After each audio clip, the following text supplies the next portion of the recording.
বাবা এখন মোদের কি হবে, মোদের খানকা ভাঙ্গা দিছে রে বাবা, উহাবির ওই দলে রে বাবা, মোদের ব্যবসায় লাল বাতি জ্বলবে, কি যে উপায় হবে রে বাবা, একটু বলে দেন বাবা। কিরে তুই কানতে আছো, হঠাৎ আজকে এত ইমোশনাল হয়ে গেলি কে? হইসটা কি?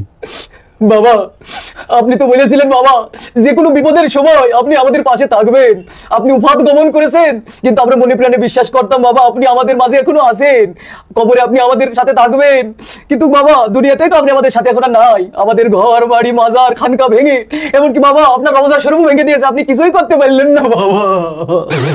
বাবা আপনি বলেছিলেন বিপদের দিনে আমাদের পাশে থাকবেন বাবা, কিন্তু ওই ওয়াহাবিরা এই দেশের মানুষ আপনার রওজা শরীফে আগুন জ্বালিয়ে পুড়িয়ে সারকার করে দিয়েছে, আপনি কিছুই করতে পারলেন না বাবা। আমি বলদা এখন কাইন্ডে কি কোনো লাভ আছে?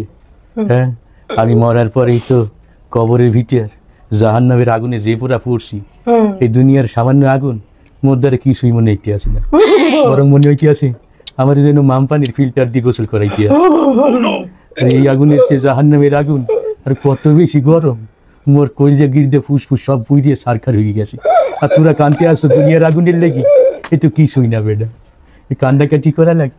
হ্যাঁ বাবা আমাদের এখন কি উপায় হবে, আপনি নিজেই তো এখন জাহান্নামে আছেন বাবা, তাহলে আমাদের এখন কি উপায় একটু বলে যান বাবা। আলার বালা পাডার ঘরের পাডা, তুই আসো তোকে উপায় লিগে, আমার নিজের উপায়ের কাম সারা, আর তুই আসো তোর দান দেয়।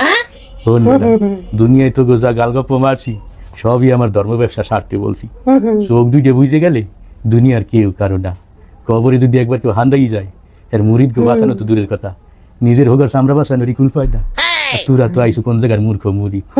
শোন বেটা যা হরছো হরছো, মাজার যেহেতু চলে বুঝে গেছে, আমার কবরে আইসে তো আর কোনো লাভ নাই, যার যার ইমান আমল আকিদা ঠিক করে যার যার নিজের আখের পথ গুছাও, আমার দরবারে আইয়ে তোকেও কোনো লাভ নাই আমারও কোনো লাভ নাই, কথা ক্লিয়ার? ক্লিয়ার বাবা, তাহলে এতদিন আপনি আমাকে ধোকা দিয়েছেন বাবা। আমি কি তোকে কাউরে গালি টালি দিছি বাবা? আমি তো নিরিবিলি আমার ধর্ম ব্যবসা চালাই গেছি, তোরা যদি বুদ্ধিমানী হইতি তাহলে অবশ্যই আলেমুল্লামার কাছে পরামর্শ নিতি, আমি তো তোকে মতো কাস্টমারই তালাশ করতাম, যারা আলেমুল্লামার কথা শুনবে না, আমাদের সামান্য একটু গালগপ্প শুনেই আমাদের ভক্ত হয়ে যাবে।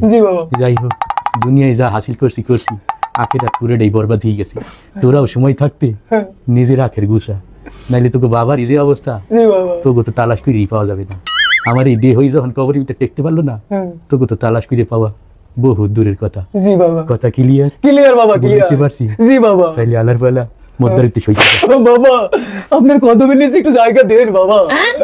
জি বাবা। বাবা আমি খুঁজতে যাইয়া শয়তানের ছবি, খুঁজা পাইলাম দেওয়ান বাগি গো।